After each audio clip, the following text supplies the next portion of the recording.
On ক্যামেরায় কোনো মেয়েরা কিন্তু নিজের সম্মান নষ্ট করার জন্য বলে না। সম্মান কিন্তু টাকা দিয়ে কোনো মূল্য দিয়ে কিনা যায় না। এরকম সন্দেশখালী রাজ্যের বিভিন্ন জায়গায় আছে যেখানে মা বোনেরা মুখ খুলতে পারছে না ভয়ে। নন্দীগ্রামে তাপসী মালিকে খুন করে রেপ করে মারা হলো, সেখানে দিদি অনশন করতে পেরেছিল। তার দিদি কামদুনি গেদে গাইঘাটা কাকদ্বীপ মেয়েগুলোর উপরে যে অত্যাচার হয়েছিল তারা কেন বিচার পেল না? মহিলারা এত মিসইউজ করেছেন বলে আজকে এই সত্যি ঘটনাকে মিথ্যে বলার সাহস উৎপত্তি হয়। আমাদের বাক রোধ করার অধিকার কোনো রাজনৈতিক দলের নেই। এটা প্রমাণ করছে না সাংবিধানিক প্রধান যে ওই ঘটনা মিথ্যে। নারী সেন্টিমেন্টকে আবার বিক্রি করা, তাদের সম্মানকে আবার নষ্ট করার চেষ্টা করা হয়েছে। কিছুই হয় না, বাংলা ছাড়া কিছুই হয় না। বাংলায় আপনি কি বিশ্বাস করেন চোর, বালি চোর, আপনি কি বিশ্বাস করেন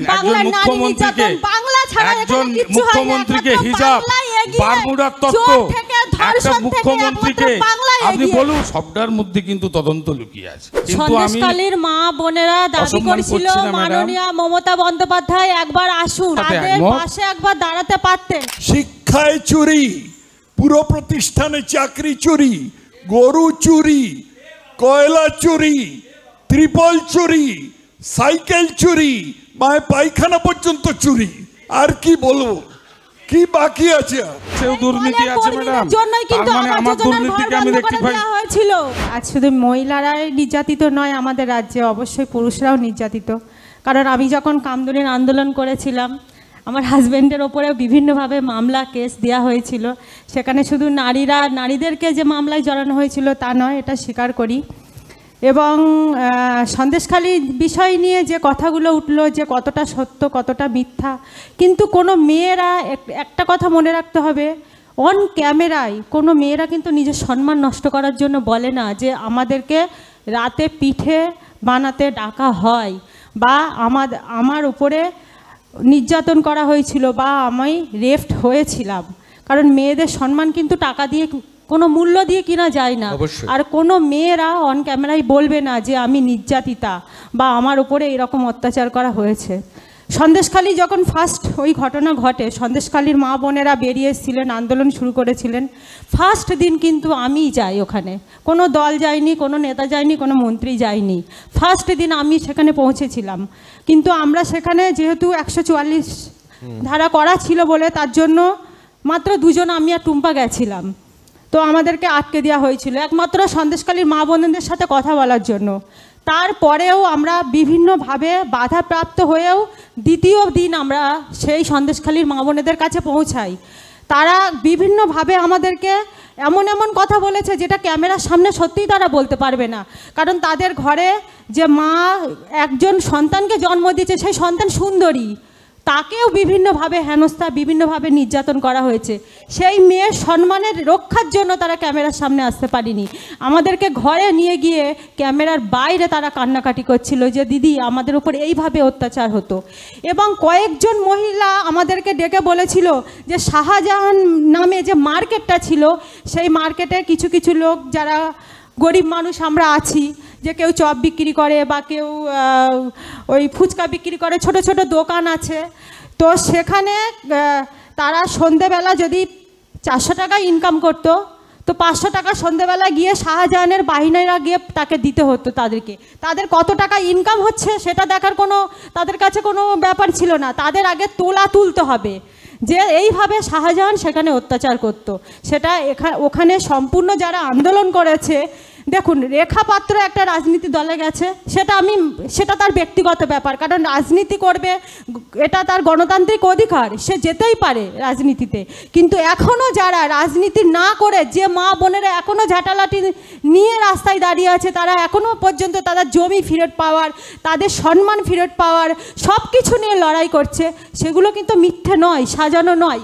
আর যারা অন ক্যামেরায় বলছে যে না টাকা দিয়ে সাজিয়ে এদেরকে পার্টি কিনে নিয়েছে, বিভিন্নভাবে রং দেখানো হচ্ছে, কিন্তু আমি বলবো যে ওখানে যা ঘটেছে সম্পূর্ণ 100% সত্যি কথা বলছে ওখানকার মা বোনেরা। শুধু সন্দেশখালী নয়, এরকম সন্দেশখালী রাজ্যের বিভিন্ন জায়গায় আছে যেখানে মা বোনেরা মুখ খুলতে পারছে না ভয়ে। কারণ তাদের সন্তানরা স্কুলে যাবে, তাদের সন্তানরা কলেজে যাবে, এগুলো ভাবতে হবে।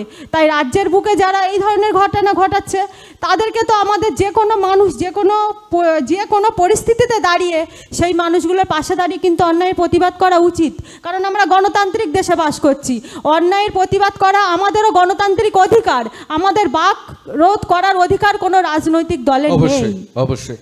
আমি একবার নন্দিনী ভট্টাচার্যের কাছে চলে যাব। নন্দিনী, আপনি কি মনে করেন? যেমন মৌসুমী একেবারে সরাসরি দ্ব্যর্থহীন ভাষায় বলে দিলেন উনি বিশ্বাস করেন সন্দেশখালীর মহিলাদের অভিযোগ সত্যি। আপনি কি মনে করেন? এবং তার সঙ্গে সঙ্গে আমি আপনাকে জিজ্ঞেস করব, ধরুন কারোর স্ত্রী, কারোর মেয়ে, কারোর বাড়ির অন্য কোনো আত্মীয়া তাকে তুলে নিয়ে যাওয়া হলো, এ তো শুধু নারী নির্যাতন নয়, এখানে মানবতাও তো লঙ্ঘিত হচ্ছে। আমি একটা কথা বলি, টুম্পাদি বোধহয় আমার একটু বুঝতে ভুল করেছেন, সরি মৌসুমী দি বোধহয় আমার একটু বুঝতে ভুল করেছেন। আমার মনে হয় ঋতব্রত দা, আপনারা অন্তত মিডিয়াতে সবাই জানেন, পুরুষ অধিকার কর্মী হলেও আমি বোধহয় একমাত্র মহিলা যিনি মানে সোশ্যাল অ্যাক্টিভিস্ট হিসেবে যিনি আগাগোড়া সন্দেশখালীর মহিলাদের জন্য কথা বলে এসেছি। কারণ আমি মনে করেছি বারে বারেই এখানে মানবাধিকার লঙ্ঘিত হয়েছে, সঙ্গে মনে করিয়ে দিতে চেয়েছি এখানে পুরুষের অধিকারও লঙ্ঘিত হয়েছে, শুধু নারীদের অধিকার নয়। তথাগত স্যার যেটা বললেন, যে বলতে চেয়েছি যেটা কিন্তু ন্যাশনাল মানে হিউম্যান রাইটস কমিশনও বলেছেন, মানবাধিকার এবং লঙ্ঘিত শুধু হয়েছে। তাই নয়, আপনি নারীবাদীরা কেন এই প্রসঙ্গে মুখ বারে বারে বলতে চেয়েছি এখানে নারীবাদীরা কোথায়, কেন তারা এখানে কেউ নেই। আজও কিন্তু আমি একমাত্র বলে যাচ্ছি সন্দেশখালীর ঘটনা সত্যি। আমি কিন্তু সঙ্গে মৌসুমী দিকে এটাও মনে করিয়ে দিতে চাই, উনি বলছেন না অন ক্যামেরা মহিলারা কখনো এটা বলতে পারেন না।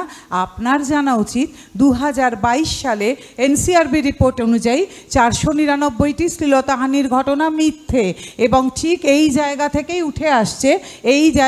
উঠে আসে এই সন্দেশখালীর ঘটনাটাকেও মিথ্যে বলার সাহস কোথা থেকে আসছে, এই জায়গা থেকে সাহসের উৎপত্তি হচ্ছে। আজকে যে স্যার বলছিলেন এই রাজভবনের ঘটনাটাকে সামলে তড়িঘড়ি আনা হচ্ছে, আর যদি মিথ্যে প্রমাণিত হয় এইখান থেকে সাহসের উৎপত্তি হয় সন্দেশখালীর মতো ঘটনাকে মিথ্যে বলার। বারবার এটা বলতে চাই যে মহিলারা এত মিসইউজ করেছেন বলে আজকে এই সত্যি ঘটনাকে মিথ্যে বলার সাহস উৎপত্তি হয়। কিন্তু আজও আমার মনে হয় আমি সেই পুরুষ অধিকার কর্মী যে বারে বারে বলে এসেছি সন্দেশখালীতে এই জিনিস হয়েছে, কিন্তু পুরুষের সম্ভ্রম সাংঘাতিকভাবে বিঘ্নিত হয়েছে। আজ এটাই বলতে চেয়েছি, তাহলে অন্য জিনিস নিয়ে কেন ফেক ভিডিও হলো না? কারণ সেই নারী সেন্টিমেন্টকে আবার বিক্রি করা, তাদের সম্মানকে আবার নষ্ট করার চেষ্টা করা হয়েছে, আবার তাদের নতুন করে ধর্ষিত করা হলো, কিন্তু যে যারা ধর্ষণ হননি বলে নতুন করে। কাজে এটাই বলতে চাইছি যে এই যে রাজনৈতিক যেটা স্যার বলে গেলেন না, যে রাজনৈতিক মেরুকরণ করতে গিয়ে আমাদের কিন্তু মানবিকতার মুখ ঢাকা পড়ে গেল। এই যে আমি বলতে চাই যে রবীন্দ্রনাথ বলেছেন, একটু ঘুরিয়ে বলি যে তোমরা যে বলো দিবস রজনী রাজনীতি ওগো মানবতা কারে কয়, আর কিচ্ছু বলতে চাই। অবশ্যই আমি একবার সরাসরি সমীরদার কাছে চলে যাব।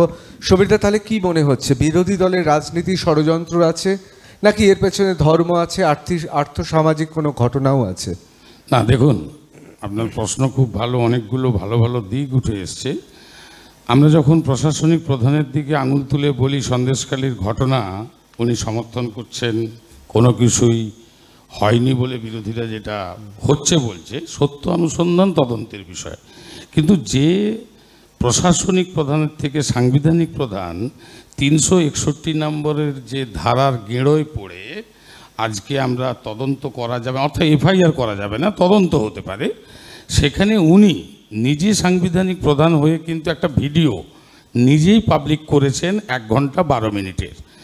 সেখানে যে ছবিটি, যে গৃহীতার আমরা চিত্র পাচ্ছি, সেই চিত্রে কোথাও পরিষ্কার নয় যেটা নিয়ে অভিযোগ, মানে যে জায়গাতে অভিযোগটা যেখানে ঘটেছে তার কিন্তু ফুটেজ সামনে আসেনি। অর্থাৎ এটা প্রমাণ করছে না সাংবিধানিক প্রধান যে ওই ঘটনা মিথ্যে। তাহলে স্বাভাবিকভাবে সবটার মধ্যে কিন্তু তদন্ত লুকিয়ে আছে। আজকে আপনি বিশ্বাস করবেন কিনা জানি না, আলোচনার ক্ষেত্রে রাজনীতি তো আছেই, কারণ সিরিয়া পারভিন যিনি 2016 সালে বিজেপির, তখনকার দিনে বিজেপিতে তিনি যোগ দেন, এবং 2018 সালে তিনি বসিরহাট বিজেপির রাজ্য সাংগঠনিক সম্পাদক।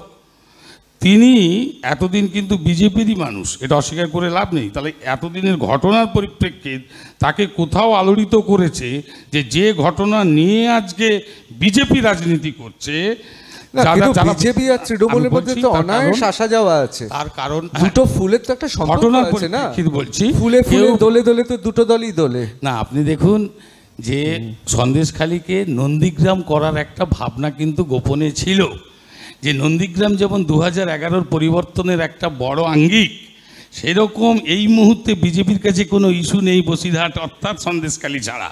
স্বাভাবিকভাবে মানুষ কিন্তু লক্ষ্যের থেকে উপলক্ষ্যটাকে ভালো বোঝে।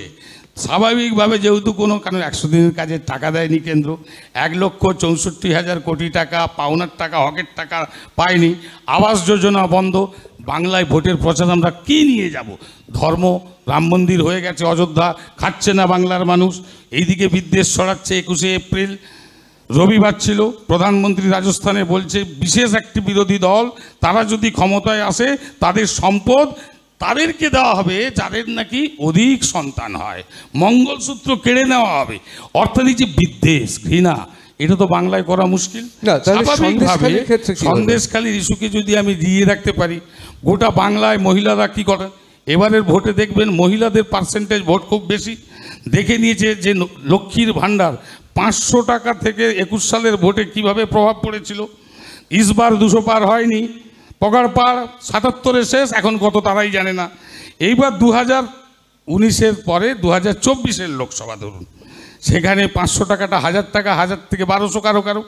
তো স্বাভাবিকভাবে বুঝতে পেরেছে কোথাও একটা অশনি সঙ্গী মানে ইঙ্গিত আপনি বলছেন পাচ্ছে। সেই জন্যই সন্দেশখালী। 100% অবশ্যই আমি ওরাই একদম আলোচনা না। করবে, কিন্তু আমি সন্দেশখালীর মা বোনেরা দাবি অসম্মান করেছিল করছি না, ম্যাডাম। মাননীয় মমতা বন্দ্যোপাধ্যায় একবার আসুন, নিশ্চয়ই, উনি আপনার একবার সাথে আসতে একমত, পারতেন, আপনার সাথে তাদের একমত। পাশে একবার দাঁড়াতে পারতেন। আমিও আর মনে আপনি করি যেটা আপনার- বললেন, আপনি আবাস ঠিক বলছেন। যোজনা, আবাস যোজনার কথা আপনি আমিও- যেটা বললেন, আমি গ্রামে থাকি, আবাস যোজনার যে ঘরগুলো আসে না, তাদের বাড়ি আগাম গিয়ে দলের পার্টির লোকেরা বলে আসে যদি তোমার অ্যাকাউন্টে 1.5 লাখ টাকা ঢোকে বা 2 লক্ষ টাকা ঢোকে, তাদের মধ্যে 50,000 টাকা দিয়ে দিতে হবে আগে, তারপরে 1 লাখ টাকা আপনারা ঘর সব করলেন জায়গায় কি না দুর্নীতি আছে, করলেন। ম্যাডাম। তো সব জায়গায় দুর্নীতি তার আছে। জন্যই আবাস যোজনার বিজেপি ঘর ডবল বন্ধ করে ইঞ্জিন দেওয়া সরকারের হয়েছিল। উত্তরপ্রদেশেও এই দুর্নীতি দলের আছে, কর্মীদের ম্যাডাম। জন্যই তার কিন্তু মানে আবাস আমার যোজনার ঘর দুর্নীতিকে আমি বন্ধ করে রেকটিফাই দেওয়া হয়েছিল।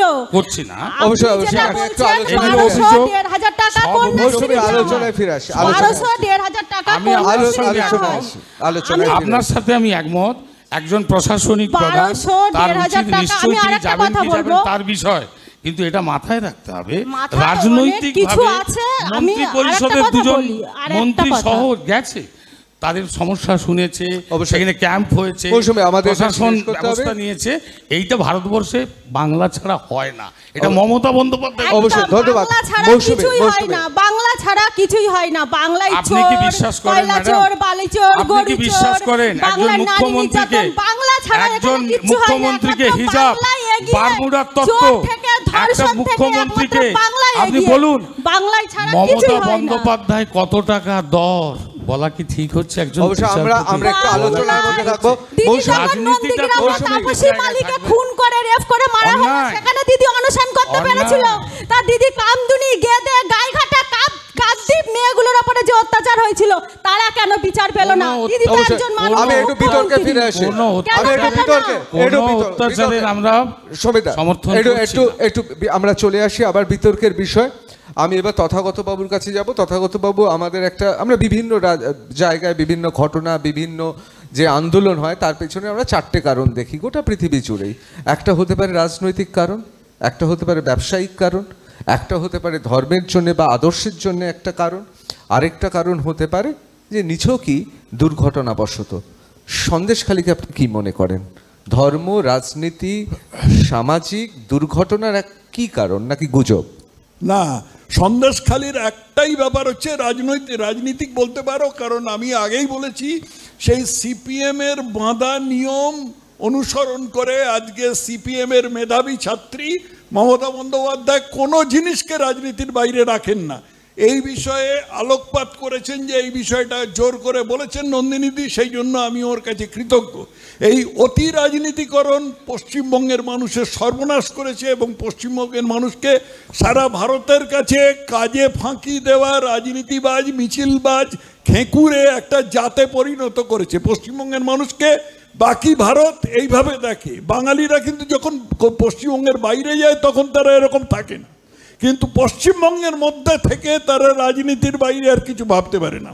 আরও দু একটা কথা আছে।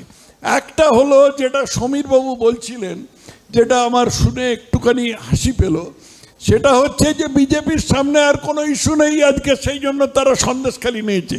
ইস্যু বলবো শিক্ষায় চুরি, পুরো প্রতিষ্ঠানে চাকরি চুরি, গরু চুরি, কয়লা চুরি, ত্রিপল চুরি, সাইকেল চুরি, মায়ের পায়খানা পর্যন্ত চুরি।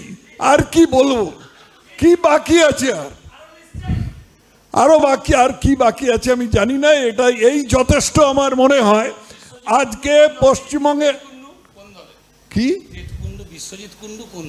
পায়খানা চুরিটা করেছেন কি করেননি আপনাদের দল? বিশ্বকুণ্ডু টেটকুণ্ডু সব বুঝলাম, পায়খানা চুরি করেছেন কি করেননি? তো যাই হোক, এইটা একটা কথা। আর দ্বিতীয় যে জিনিসটা আমার দেখে বেশ আমি আমোদ পেলাম, সেটা হলো যে একজন গ্রামবাসী মহিলা, কি কয়াল, মৌসুমী কয়াল, একজন গ্রামবাসী মহিলা নিজের অভিজ্ঞতা থেকে, ফার্স্ট হ্যান্ড এক্সপিরিয়েন্স থেকে বলছেন যে তারা ঘর তৈরির জন্য যে 2 লাখ টাকা পায়, সেই 2 লাখ টাকা থেকে 50,000 টাকা তৃণমূলকে দিয়ে দিতে হয়। এর মুখোমুখি সমীরবাবু কিছু বলতে পারলেন না, সুকৌশলে ব্যাপারটা অন্যদিকে ঘুরিয়ে দিলেন। এটুকুই বলার ছিল, এখানেই শেষ করছি। অবশ্যই আমরা আমাদের এই অনুষ্ঠান শেষ করব।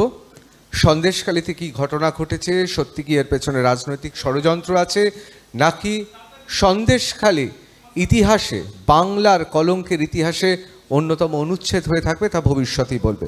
কিন্তু এটা ঠিক কথা, যদি মহিলা তো ছেড়েই দিলাম, কোনো পুরুষকেও রাত্রেবেলায় পিঠে তৈরি করার জন্য ডাকা হয়, যদি তিনি না রাঁধুনি হন বা সেই কাজ করেন, সেটা কোন দেশের নিয়ম? অবশ্যই সেটা বিচার করবে মানুষ।